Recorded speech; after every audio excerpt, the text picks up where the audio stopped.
भक्तजनों, आप सभी को जय श्री कृष्णा। कलयुग की 7 भविष्यवाणी। कलयुग के लक्षण। जी हाँ भक्तजनों, आज के दौर में अधिकांश लोग मानव मूल्यों के ह्रास के लिए कलयुग को जिम्मेदार मानते हैं। ऐसे में जब भी कभी इस तरह की बातें सामने आती है तो लोग कहते हैं कि ये सारा कलयुग का प्रभाव है। पर क्या आप जानते हैं कि हमारे धर्म शास्त्रों में कलयुग के अंत के बारे में भी कहा गया है। ऐसे में इस कलयुग का अंत कब होगा, ये बात हर कोई जानना चाहता है। कलयुग के अंत के संबंध में सनातन धर्म के कई ग्रंथों में इसके लक्षणों के बारे में बताया गया है। पौराणिक ग्रंथों के अनुसार 4 युग होते हैं: सतयुग, त्रेता युग, द्वापर युग और कलियुग। कहते हैं कि कलयुग में पाप अपने चरम पर होगा। वर्तमान में कलिकाल अर्थात कलयुग चल रहा है। ग्रंथों में इस युग में क्या क्या होगा या घटेगा यह स्पष्ट लिखा गया है। महाभारत हमारी भारतीय संस्कृति का सबसे बड़ा ग्रंथ है।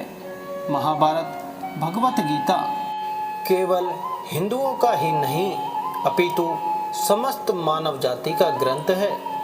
इसके वचनों का स्मरण करके प्रत्येक मानव को एक अच्छी शिक्षा और मार्गदर्शन मिलता है। प्रत्येक मनुष्य को इसे अवश्य पढ़ना चाहिए। महाभारत में जीवन से जुड़ा ऐसा कोई भी विषय नहीं है जिसका वर्णन इसमें न किया गया हो। महाभारत में देश, धर्म, न्याय, राजनीति, समाज, योग, युद्ध, परिवार, ज्ञान, विज्ञान, आध्यात्मिक एवं तकनीकी आदि समस्त विषयों का वर्णन समाधान सहित मिलता है। आज हम वर्तमान युग के बारे में महाभारत के एक प्रसंग से बहुत कुछ सीख सकते हैं। यह प्रसंग उस वक्त का है जब 5 पांडवों को वनवास हो गया था।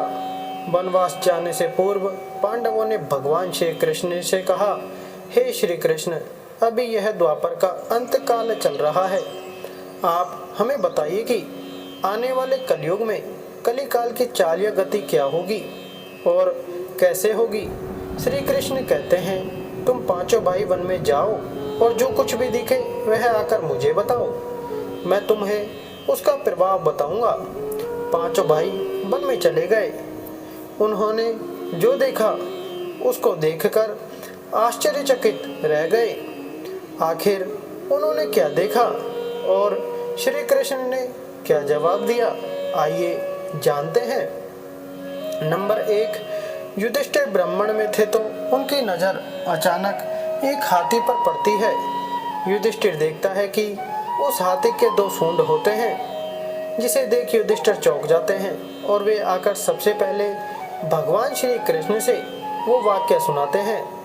जवाब में भगवान श्री कृष्ण कहते हैं कि हे धर्मराज युधिष्ठिर, कलयुग में ऐसे लोगों का राज होगा जो हमेशा प्रजा और अन्य लोगों का दोनों ओर से बात शोषण करेंगे। इन लोगों के 2 पहलू होंगे, ये कहेंगे कुछ और करेंगे कुछ। और पहले तो ये लोग अन्य लोगों से मीठी मीठी बातें करके उन लोगों को अपने मतलब के लिए इस्तेमाल करेंगे और उन लोगों से मतलब निकल जाने के उपरांत मुंह फेर लेंगे। नंबर 2, युधिष्ठिर के प्रश्न के उपरांत अर्जुन ने कहा, हे श्री कृष्ण, मैंने जो देखा वो तो इससे और ज़्यादा आश्चर्यजनक था। मैंने देखा कि एक पक्षी जिसके पंखों में वेदों के रुजाएं लिखी हुई थी, परंतु वह पक्षी मरे हुए जीव का मांस खा रहा होता है। जवाब में भगवान श्री कृष्ण कहते हैं कि हे अर्जुन, कलयुग में ऐसे लोगों की कमी नहीं होगी जो बेहद ज्ञानी, विद्वान, ध्यानी तथा शास्त्रों के ज्ञाता कहलाएंगे। ये लोग ज्ञान धर्म की चर्चा करने में कभी पीछे नहीं हटेंगे, परंतु इनके स्वयं के अंदर सच्चे ज्ञान का अभाव होगा। ये लोग आचरण से महापापी, अज्ञानी, दुष्ट और क्रूर अन्यायी होंगे। हे अर्जुन, ऐसे ही लोगों से कलयुग भरा रहेगा। ज्ञानी पंडितों की संख्या इस युग में बहुत कम या ना के समान हो रहेगी। नंबर 3, अर्जुन के बाद भीम कहते हैं कि मैंने देखा एक गाय अपने बछड़े को इतना चाट रही होती है कि वह बछड़ा लहूलुहान हो जाता है। जवाब में भगवान श्री कृष्ण कहते हैं कि कलयुग में माता पिता अपने संतानों पर इतना अधिक ममत्व की भावना रखेंगे कि वह बालक इसी ममत्व की भावना में उलझा रहेगा और धर्म कर्म के महत्व को समझ नहीं पाएगा। वह माया में इतना ज़्यादा उलझ जाएगा कि उसे अपने विकास का अवसर ही नहीं मिल पाएगा और उसका जीवन वहीं खत्म हो जाएगा। नंबर 4, भीम के बाद सहदेव अपना अनुभव सुनाते हैं कि मैंने देखा कि एक जगह में 6 भरे हुए कुओं के बीच एक कुआं बिल्कुल सूखा होता है, परंतु ऐसा कैसे संभव है? प्रभु जवाब भगवान श्री कृष्ण कहते हैं कि कलयुग में मनुष्य इतना ज़्यादा स्वार्थी मतलबी हो जाएगा कि उसे किसी का दुख दर्द पीड़ा नजर नहीं आएगी।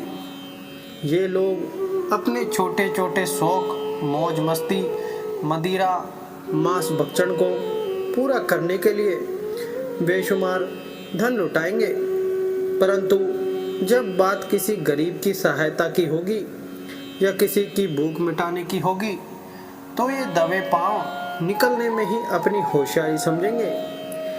कलयुग का समय जैसे बढ़ता जाएगा वैसे ही लोगों में अपनों के प्रति कर्तव्य प्रेम दया करुणा की भावना खत्म होती जाएगी। नंबर 5, सबके प्रश्नों और उनके श्री कृष्ण के जवाब के बाद आखिर में नकुल कहते हैं कि प्रभु मैंने देखा कि एक बड़ा पत्थर पर्वत से लुढ़कता चला जा रहा था। वह पत्थर बड़े बड़े पत्थरों एवं वृक्षों के टकराने पर भी नहीं रुका, लेकिन अंत में एक छोटा सा पौधे के सामने आने पर वो पत्थर रुक गया। इस पर भगवान श्री कृष्ण कहते हैं कि कलयुग में मानव का मन इतना नीचे गिरेगा कि उनका जीवन पतित होने लगेगा और ये पतित जीवन न तो धन की शिलाओं से रुकेगा न ही सत्ता के वृक्षों से रुकेगा, परंतु जब मनुष्य सांसारिक मोह माया को त्याग कर हरि नाम के पौधे का अनुसरण करने लगेगा तो उसका जीवन पतित होने से बच जाएगा और हरि नाम से उनका अशांत मन अपार संतुष्टि प्राप्त करेगा। नंबर 6, पांडवों के माध्यम से भगवान श्री कृष्ण के बताए गए कलयुग के लक्षणों को भावी समय में ही देखा जा रहा है, जबकि अभी तो सिर्फ कलयुग का पहला चरण ही चल रहा है। कलयुग अभी से हम पर अपना इतना ज़्यादा प्रभाव डाल रहा है कि हम अपनी मानवता को ही भूल बैठे हैं। कलयुग के इस प्रभाव से बचने के लिए हमें अपने मन में हमेशा ही ईश्वर के प्रति श्रद्धा व अच्छे कर्म करते रहना चाहिए ताकि हम कठिनाई भरे कलयुग की भवसागर को पार कर सके। नंबर 7, कलयुग के अंत में लोग हर समय भूख प्यास से परेशान और अलग अलग चिंताओं से घिरे रहेंगे। लोगों को कई तरह के रोग परेशान करेंगे। इसके साथ ही मनुष्य की अधिकतम आयु 20 से 30 वर्ष की होगी। कलयुग के अंत के नज़दीक आते ही पृथ्वी पर सारी नदियां सूख जाएंगी, पानी की कमी होने लगेगी। पानी के न होने से पृथ्वी पर हाहाकार मचेगा, लोग प्यास से मरने लगेंगे। कलयुग के अंत में पति और पत्नी संबंधों में ईमानदार नहीं रहेंगे। पति पत्नी दूसरों के साथ संबंध बनाने लगेंगे। शादी की महत्ता समाप्त हो जाएगी। कलयुग के अंत के नजदीक आते ही तीर्थ स्थल में अधर्म और पाप होने लगेगा। उन जगहों पर पूजा पाठ के बजाय अधर्म के काम होने लगेंगे। कलयुग के अंत में लोग स्वार्थ के लिए बेईमानी और हत्या करेंगे। जीवन की कोई कीमत नहीं रह जाएगी। सभी धन कमाने के लिए कुछ भी करने को तैयार हो जाएंगे। कलयुग में अधर्म की पूजा होने लगेगी। लोग केवल अपने स्वार्थ को महत्व देंगे। लोग नास्तिक बन जाएगा। इसके साथ ही कलयुग में लोग नरसंहार करने लगेंगे। नंबर 8, कलयुग के लक्षण, लोग सत्य से दूर हो जाएंगे। जी हाँ भक्तजनों, दोस्तों, कलयुग के अंदर सत्य का भी लोप हो जाएगा। यदि आज के संदर्भ में देखेंगे तो आपको पता चलेगा कि 1000 इंसानों में से सत्य बोलने वाला सिर्फ एक ही इंसान मिलेगा। उसकी भी कोई गारंटी नहीं है। मतलब सारे के सारे लोग झूठ बोलते हैं। तो कलयुग का यह भी एक बड़ा लक्षण आप देख सकते हैं। हर कोई सत्य से दूर होता जा रहा है। नंबर 9, क्षमा करना भूल जाएंगे लोग। जी हाँ दोस्तों, भक्तजनों, दोस्तों, यह भी एक कलयुग का लक्षण है। असल में ताकतवर लोगों का क्षमा सबसे बड़ा गुण होता है। और आपको बता दें कि क्षमा करना लोग भूल जाएंगे। उनको क्षमा जैसी चीज़ों की जगह पर काफ़ी अधिक क्रोध आएगा। आजकल आप देख सकते हैं कि कई सारे ताकतवर लोग दूसरों पर अत्याचार करते हैं। नंबर 10, दया का लोप हो जाएगा। एक इंसान का सबसे बड़ा गुण होता है दया करना। यदि आप किसी कमजोर जीव और जंतु को सताते हैं, अपनी शक्ति का रूप दिखाते हैं, तो यह सही नहीं है। पुराणों के अंदर यह बताया गया है कि कलयुग के अंदर इंसान दया करना भूल जाएंगे और बेचारे प्राणियों और कमजोर लोगों की अपने फायदे के लिए हत्या करने लग जाएंगे। तो समझ लेना कलयुग का आगमन हो चुका है। आप इस बात को समझ सकते हैं। नंबर 11, आयु कम होती चली जाएगी। दोस्तों, कलयुग के बारे में यह कहा गया है कि कलयुग के अंदर आयु कम होती चली जाएगी। कलयुग के अंदर लड़कियां कम उम्र में ही माँ बनने लग जाती हैं। पहले माँ बनने की उम्र काफ़ी अधिक होती थी। इसके अलावा इंसान की आयु घटकर 30 साल तक हो जाएगी और बच्चे जल्दी ही जवान हो जाएंगे। तो आज के संदर्भ में आप देख सकते हैं कि कम उम्र के अंदर ही लड़के सब कुछ सीख जाते हैं। तो यह भी कलयुग का एक बड़ा लक्षण है।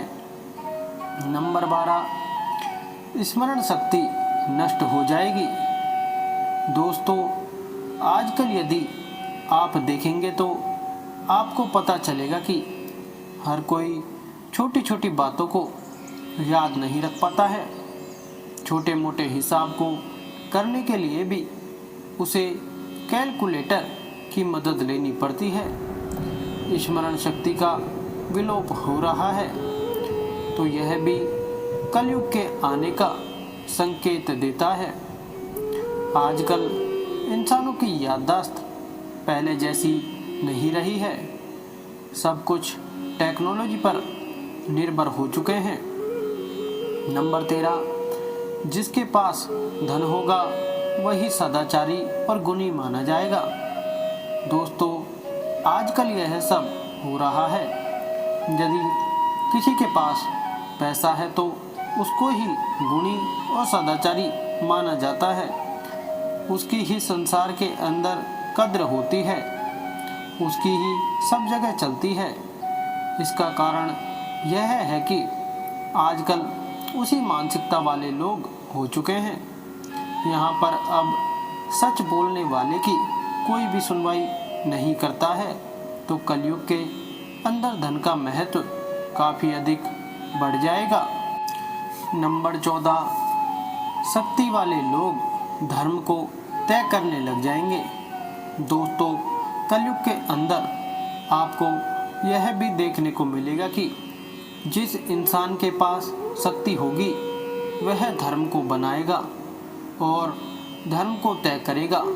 कुल मिलाकर भले ही उसे धर्म के बारे में ज्ञान नहीं हो, आज आप देख सकते हैं कि यही सब हो रहा है। जिनको धर्म के बारे में कुछ भी पता नहीं है वे ही धर्म के ऊपर सवाल करने लगे हुए हैं, तो यह कलयुग का ही संकेत है।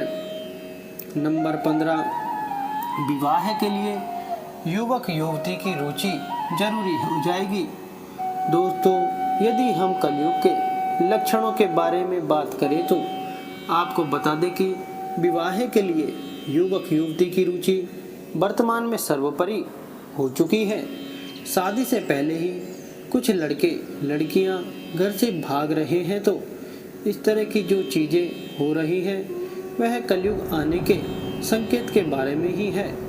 कलयुग के अंदर यह सब होगा, यह पहले ही बताया जा चुका है।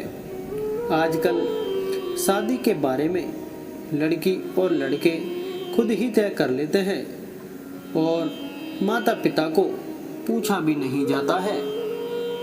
नंबर 16, सच्चाई और ईमानदारी नहीं रहेगी। दोस्तों, आपको बता दें कि कलयुग के अंदर सच्चाई और ईमानदारी जैसे कोई भी चीज़ नहीं रहेगी और अधिकतर केस के अंदर आपको बेईमान इंसान ही मिलेंगे और यह सब होना कोई आम नहीं है। असल में यह सब कलयुग के लक्षण होते हैं। आप इस बात को समझ सकते हैं। आजकल बेईमान अफसरों के घर पर करोड़ों के नोट निकल रहे हैं, तो उसको देखकर भी आप समझ सकते हैं कि कलयुग आ चुका है। नंबर 17, रति कौशल के आधार पर स्त्री पुरुषों को श्रेष्ठ माना जाएगा। दोस्तों, यदि कोई महिला काफ़ी अधिक हॉट है तो उसको काफ़ी अधिक अच्छा माना जाता है और यही कारण है कि अधिकतर महिलाएं हॉट बनने की कोशिश करती हैं। आज से हजारों साल पहले इसके बारे में बता दिया गया था और कलयुग के अंदर एक हॉट महिला को और पुरुष को काफ़ी अच्छा माना जाएगा। उसके गुणों की कोई कद्र नहीं होगी। नंबर 18, ब्राह्मण की पहचान गुणों से नहीं होगी। दोस्तों, कलयुग के अंदर ब्राह्मण की पहचान उसके गुणों से नहीं होगी, वरन कोई भी राक्षस ब्राह्मण बनकर बैठ जाएगा। बस उसको तंत्र मंत्र आना चाहिए और यह एक तरह से व्यवसाय हो जाएगा। वर्तमान में आप यही देख सकते हैं कि हर कोई ब्राह्मण बन के बैठ गया है, भले ही उसके अंदर किसी तरह से इसके गुण नहीं हो। नंबर 19, घूस के बिना नहीं मिलेगा न्याय। जी हाँ दोस्तों, कलयुग के बारे में यह कहा गया है कि बिना घूस के आपको कहीं पर भी न्याय नहीं मिलेगा।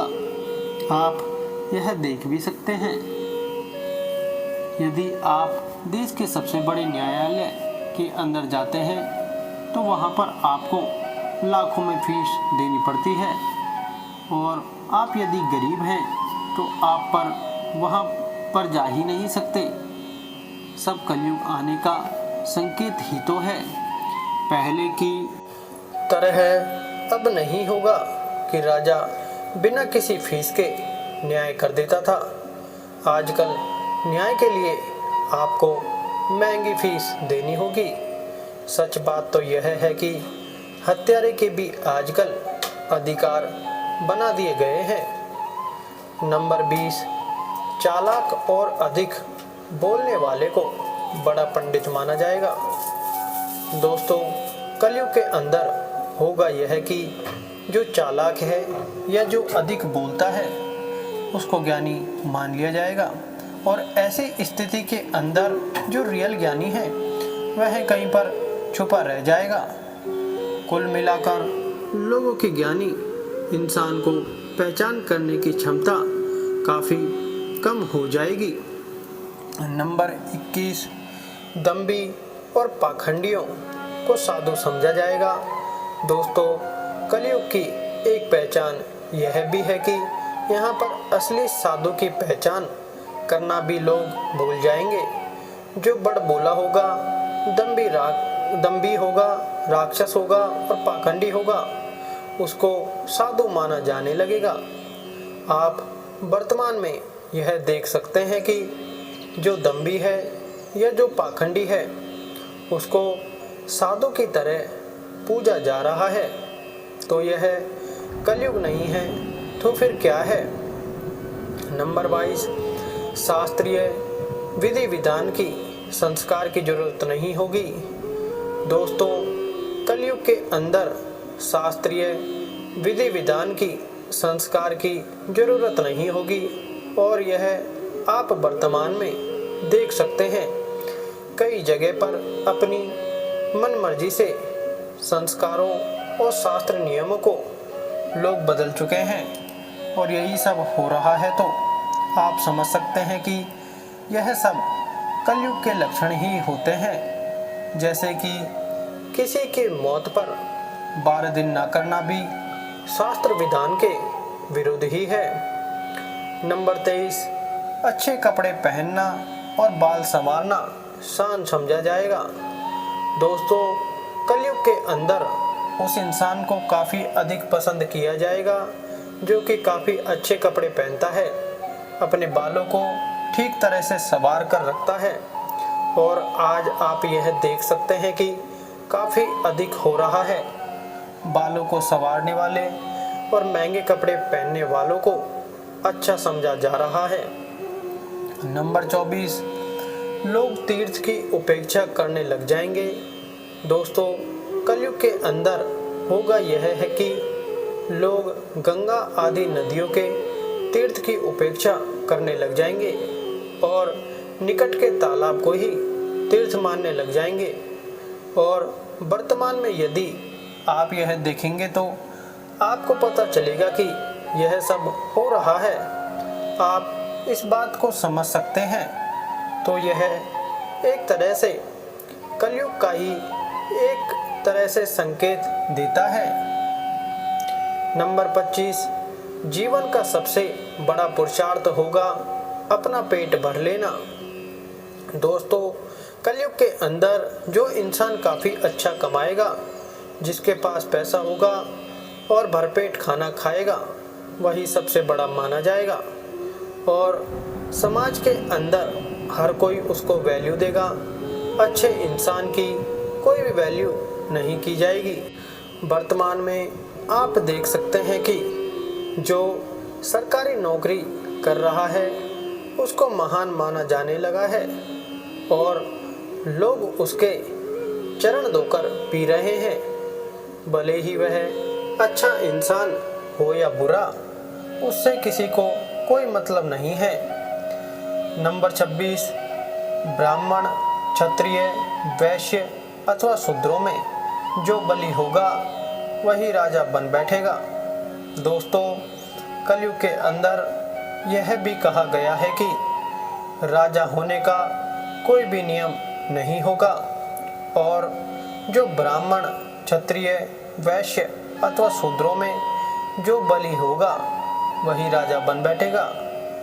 वर्तमान में यही सब हो रहा है। चोर और डकैत राजा बन रहे हैं। इस तरह के लोगों को जनता के भले से कोई मतलब नहीं है।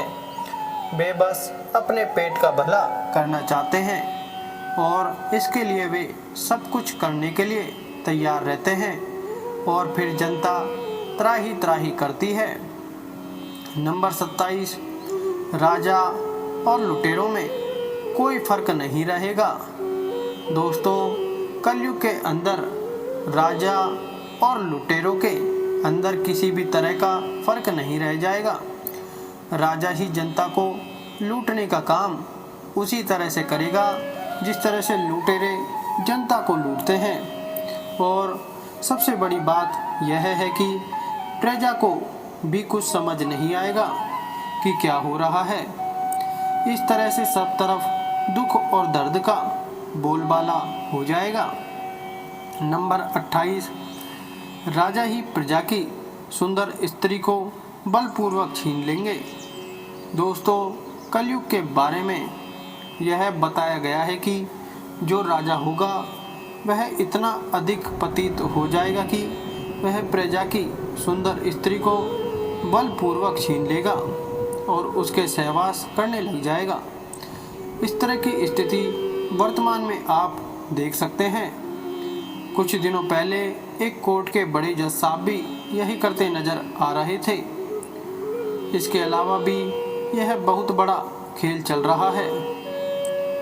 नंबर 29, राजा के डर से प्रजा छिप जाएगी। दोस्तों, कलयुग में राजा भी इतना अत्याचारी हो जाएगा कि उसे बस अपने फायदे की चिंता होगी। वह अपने फायदे के लिए सब कुछ करेगा और उसे प्रजा से कोई मतलब नहीं होगा। जिस काम में उसका फायदा होगा बस वह वही काम करेगा और जिसके अंदर उसका फायदा नहीं होगा तो वह काम नहीं करेगा। कुल मिलाकर पूरी धरती पर दुष्टों का बोलबाला हो जाएगा और इस तरह से धरती पर हाहाकार मच जाएगा। नंबर 30, वर्षा होना बंद हो जाएगी। दोस्तों, कलयुग के अंत में वर्षा होना भी बंद हो जाएगी। राजस्थान जैसे रेतीले इलाकों के अंदर भयंकर सूखा पड़ने लग जाएगा। यह तय है कि नदी के किनारे बसे मेसोपोटामिया की सभ्यता नष्ट हो चुकी थी। उसी प्रकार से वर्षा नहीं होने की वजह से राजस्थान और दूसरे देशों के रेतीले इलाकों के अंदर भयंकर सूखा पड़ जाएगा और लोग खाने पीने के लिए तरसने लग जाएंगे और पलायन काफ़ी तेजी से होगा। नंबर 31, राजा कर पर कर लगाने लग जाएंगे। राजा कर पर कर लगाने लग जाएंगे। जी हाँ दोस्तों, कलयुग के अंदर राजा भी काफ़ी अय्यासी किस्म के हो जाएंगे। जब प्रजा के पास पैसा भी नहीं होगा तो उसके बाद भी कर पर कर वसूलने का प्रयास किया जाएगा, जिसकी वजह से प्रजा काफ़ी अधिक परेशान हो जाएगी और लोगों का जीना काफ़ी अधिक कठिन हो जाएगा। नंबर 32, भूख प्यास और लूटपाट मच जाएगी। जी हाँ दोस्तों, कलयुग के अंदर लोग तरह तरह से पीड़ित हो जाएंगे और भूख प्यास से लूटपाट पैदा हो जाएगी। वर्तमान में पाकिस्तान के अंदर आपने इस हालात को देखा होगा। यह बात सिर्फ पाकिस्तान की ही नहीं है। आने वाले दिनों में दुनिया के कई देशों के अंदर इसी तरह का हाल होने वाला है। इसके अंदर कोई शक नहीं है और भूख प्यास की वजह से लोगों का जीना काफ़ी अधिक कठिन होता चला जाएगा। नंबर 33, प्राणियों के शरीर छोटे और रोगग्रस्त हो जाएंगे। दोस्तों, यह बात भी आज के संदर्भ में आपको देखने को मिलती है। आजकल प्राणियों के शरीर काफ़ी छोटे हो चुके हैं और रोगग्रस्त होते जा रहे हैं। न जाने कितनी तरह की बीमारी एक इंसान को छोटी सी उम्र के अंदर ही लग जाती है और यही बीमारी बड़े होते होते उस इंसान को मौत की नींद सुला देती है। कुल मिलाकर आप आज रोगों के दौर को अच्छी तरह से देख सकते हैं। यदि हम कुछ साल पहले की बात करें तो पहले यह सब नहीं होता था। लोग काफी लंबे समय तक काफी अच्छा जीवन जीते थे। नंबर 34, गाय छोटी और कम दूध देने वाली हो जाएगी। जी हाँ दोस्तों, आगे कलयुग के लक्षणों के अंदर कहा गया है कि गायें कम दूध देने वाली और छोटी छोटी बकरियों के समान हो जाएगी। आज आप देख सकते हैं धीरे धीरे गायों की नस्ल काफ़ी तेज़ी से बदल रही है और आने वाले दिनों में यह और तेज़ी से बदलने वाली है। आप इस बात को समझ सकते हैं और यही आपके लिए सही होगा। नंबर 35, चारों वर्णों के लोग शूद्रों के समान हो जाएंगे। इसका मतलब यही है कि उच्च गुण पूरी तरह से नष्ट हो जाएंगे। झूठ, बुराई और हत्या यह सब शूद्रों के गुण होते हैं और सारे इंसानों के अंदर यही गुण आ जाएंगे। और जब सारे लोग एक जैसे हो जाएंगे तो वे आपस में मार काट मचाना शुरू कर देंगे। इसकी वजह से धरती पर हाहाकार मचना शुरू हो जाएगा। यदि हम इस बात को वर्तमान में देखें तो आपको पता चलेगा कि ऊपर से लेकर नीचे तक बेईमानों का साम्राज्य स्थापित हो चुका है। इसके अंदर कोई शक नहीं है। नंबर 36, धान, जौ, गेहूं के पौधे छोटे छोटे हो जाएंगे। कलयुग के अंदर धान, जौ, गेहूं आदि के पौधे बहुत ही छोटे छोटे रह जाएंगे, क्योंकि जमीन की जो शक्ति है वह समाप्त हो चुकी होगी और जमीन के अंदर उपजाऊपन नहीं रहेगा, जिसकी वजह से पौधा बड़ा नहीं हो पाएगा। और आप वर्तमान में यही हाल कई जगहों पर देख रहे हैं और आने वाले दिनों में जमीन बंजर हो जाएगी और उसके बाद कुछ भी नहीं बचेगा। आप इस बात को समझ सकते हैं। जब पौधे के अंदर जान ही नहीं रहेगी तो फिर क्या हो सकता है। नंबर 37, मनुष्य का स्वभाव हो जाएगा गधों जैसा। दोस्तों, कलयुग के बारे में अंत में कहा गया है कि मनुष्यों का स्वभाव गधों जैसा हो जाएगा और बेबस गृहस्थी के भार को ढोने वाले बन जाएंगे। इसके बारे में आपको पता न होना चाहिए। बस खाना और खाना ही उनका काम हो जाएगा। उनको दया और धर्म से कोई मतलब नहीं होगा। नंबर 38, घट जाएगी जनसंख्या, नहीं आएगा मेहमान। दोस्तों, कलयुग के अंत में जनसंख्या आज की जितनी नहीं रहेगी। यदि आप दुनिया के कई सारे देशों के ऊपर नज़र डालेंगे तो आपको पता चलेगा कि जनसंख्या काफ़ी तेज़ी से घट रही है और दुनिया की जनसंख्या एक पीक वैल्यू तक पहुंच चुकी है और उसके बाद वह वहां से काफ़ी तेज़ी से कम होना शुरू हो जाएगी। इस तरह से इस वीडियो के अंदर हमने कलयुग के बारे में विस्तार से जाना और उम्मीद करते हैं कि आपको यह वीडियो पूरा देखे पसंद आएगा। प्रिय दोस्तों, आज के वीडियो में बस इतना ही। हमारे द्वारा दी गई शास्त्रों के अनुसार जानकारी आपको अच्छी लगी हो तो वीडियो को लाइक, शेयर एंड सब्सक्राइब और कमेंट बॉक्स में जय श्री राम अवश्य लिखो।